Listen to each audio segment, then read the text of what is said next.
C'est donc un contexte extrêmement tendu, pesant, avec cette menace terroriste qui se rappelle à nous régulièrement. Face à ce risque et à l'inquiétude de la population, les entreprises de sécurité privée sont très sollicitées. Mais parviennent-elles à répondre à tous les besoins? Bonjour Patrick Haas. Bonjour. Rédacteur en chef de la lettre en toute sécurité. La demande est-elle supérieure à l'offre?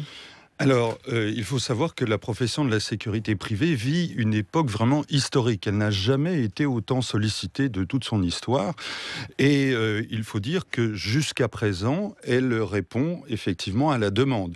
Il faut savoir que la demande est très élevée en ce moment, puisque il y a par exemple tous les agents mobilisés pour l'euro, mais aussi tous les agents qui ont été mobilisés depuis novembre dernier à la suite des attentats et qui sont pour une grande partie encore en place dans ce dispositif de sécurité renforcée. Donc la demande a explosé au mois de, pardon pour l'expression, au mois de novembre? Oui, clairement, il y a eu plusieurs milliers d'agents de sécurité privés, nous on estime à peu près à 10 000, qui ont été mobilisés de façon supplémentaire pour renforcer les dispositifs de sécurité devant les enseignes de distribution, les musées, les sites sensibles, etc. Et effectivement, ils sont toujours en place pour une bonne partie. Il faut savoir qu'il y a à peu près 150 000 agents de sécurité privés en France et que, par exemple, pour l'euro, il y en a 13 000 rien que pour les manifestations officielles, c'est-à-dire des stades, les fan zones, etc. Donc, c'est à peu près 10% de la population totale. Donc, c'est un pic énorme. Quand on pense à l'euro, effectivement, et à ce phénomène de hooliganisme, est-ce que ces agents de sécurité privée peuvent avoir été formés à de tels événements ? Alors, je dirais plutôt non. Leur rôle est bien déterminé, c'est de faire par exemple les filtrages aux entrées des stades ou des fan zones, avec bien sûr la police et la gendarmerie autour en cas de problème. Donc ils ne sont pas là pour se bagarrer entre guillemets avec les supporters violents. C'est pas du tout leur mission. Ils sont là pour faire entrer les spectateurs dans les stades et les fan zones et contrôler leurs sacs par exemple. Mais face à la menace terroristes, est-ce qu'ils sont équipés? Est-ce qu'ils ont un gilet pare-balles, par exemple? Alors, sur les sites sensibles, il y a des agents de sécurité qui ont des gilets pare-balles. Il y en a même, je peux vous dire, qui sont armés, puisque... Avec le droit de tirer?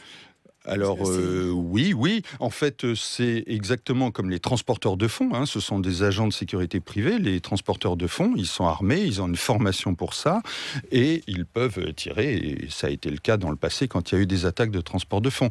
Mais bien sûr, ça demande une autorisation préfectorale. De même qu'il y a, par exemple, aussi des agents de sécurité privée qui patrouillent sur les lieux publics, ce qui est complètement interdit par la loi, mais par autorisation préfectorale, ils peuvent le faire. C'est le cas, par exemple, autour de certains grands magasins parisiens. Les gendarmes et les policiers se plaignent d'une surcharge de travail depuis la période des attentats. Est-ce qu'il en est de même avec les agents de sécurité privée ? Oui, ils sont très sollicités, mais il faut savoir quand même qu'une prestation, par exemple, pour l'accès à un match de foot, c'est pas pendant 12 heures d'affilée. Donc, ce sont pour des missions bien précises, avec des horaires bien précis, c'est pas toute la journée. Mais oui, ils sont extrêmement sollicités. Certains, d'ailleurs, font 2 missions pour 2 entreprises différentes le même jour. Dans quelle population est-ce qu'on recrute ces agents de sécurité privée, ces vigiles ? Alors, ce sont des personnes qui ont forcément une formation adéquate, un CQP, un certificat de qualification professionnelle. Qui se passe en combien de temps ?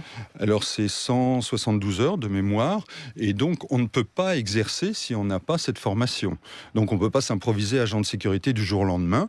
Il y a donc, comme je vous l'ai dit, à peu près 150 000 agents en France, mais au total, il y a à peu près 290 000 personnes qui ont leur carte professionnelle. Donc, il y a quand même un volant d'activité, de personnel supplémentaire. Est-ce qu'on peut encore postuler si on est intéressé? Est-ce qu'il y a encore une demande?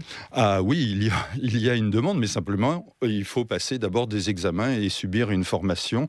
Qu'on fait soi-même de son côté? Ah non, dans des centres de formation qui sont progressivement agréés, parce qu'il y a aussi une réforme de la formation en matière de sécurité privée, et donc il faut subir cette formation qui peut s'étaler sur 2 mois. Donc c'est pas la semaine prochaine qu'on peut être agent. Juste en un mot, où est-ce qu'on s'adresse, à qui on s'adresse pour suivre cette formation? Alors, il faut contacter par exemple une société de sécurité privée ou à peu près 600 centres de formation en sécurité privée qui existent en France. Merci beaucoup pour toutes ces informations, Patrick Haas. Merci d'être venu dans le studio de France Info, rédacteur en chef de la lettre en toute sécurité.